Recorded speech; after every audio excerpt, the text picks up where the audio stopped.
ಭಾರತವನ್ನು ಶ್ರೀಲಂಕಾದಿಂದ ಬೇರ್ಪಡಿಸುವ ಸಮುದ್ರ ಭಾಗ ಯಾವುದು?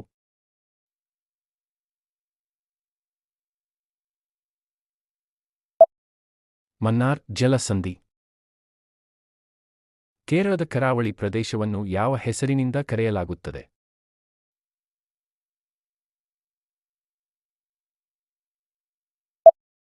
ಮಲಬಾರ್ ಕರಾವಳಿ. ಅರೇಬಿಯನ್ ಸಮುದ್ರದಲ್ಲಿರುವ ಭಾರತದ ದ್ವೀಪ ಸಮೂಹವನ್ನು ಏನೆಂದು ಕರೆಯುತ್ತಾರೆ?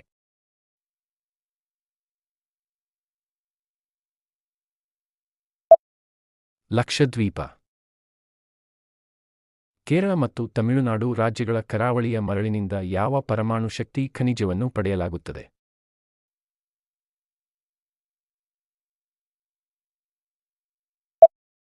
ಥೋರಿಯಂ. ಯಾವ ದಿನದಂದು ಸಂವಿಧಾನದ ಕರಡು ಸಮಿತಿಯು ಭಾರತದ ರಾಷ್ಟ್ರಧ್ವಜದ ಮಾದರಿಯನ್ನು ಅಧಿಕೃತವಾಗಿ ಅನುಮೋದಿಸಿತು?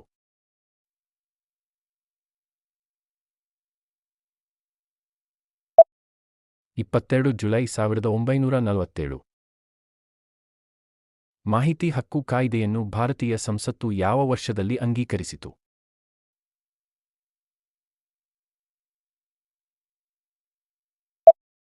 2005ರಲ್ಲಿ.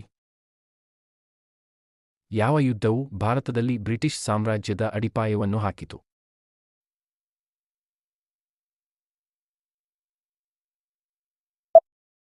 ಪ್ಲಾಸಿ ಕದನ. ಸತಿ ಪದ್ಧತಿಯನ್ನು ರದ್ದುಗೊಳಿಸಿದ ಬ್ರಿಟಿಷ್ ಆಡಳಿತಗಾರ ಯಾರು?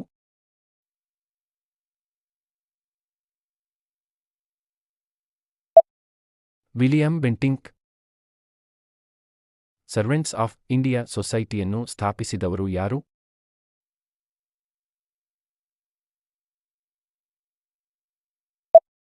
ಗೋಪಾಲಕೃಷ್ಣ ಗೋಖಲೆ.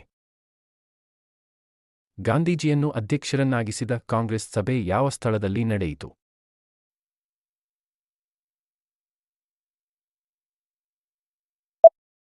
ಬೆಳಗಾವಿ. ಇಂತಹ ಬೇರೆ ವಿಡಿಯೋಗಳಿಗಾಗಿ ಚಾನಲ್ಗೆ ಚಂದಾದಾರರಾಗಿ ಮತ್ತು ವಿಡಿಯೋಗಳ ನೋಟಿಫಿಕೇಶನ್ಗಾಗಿ ಬೆಲ್ ಐಕಾನ್ ಅನ್ನು ಒತ್ತಿರಿ.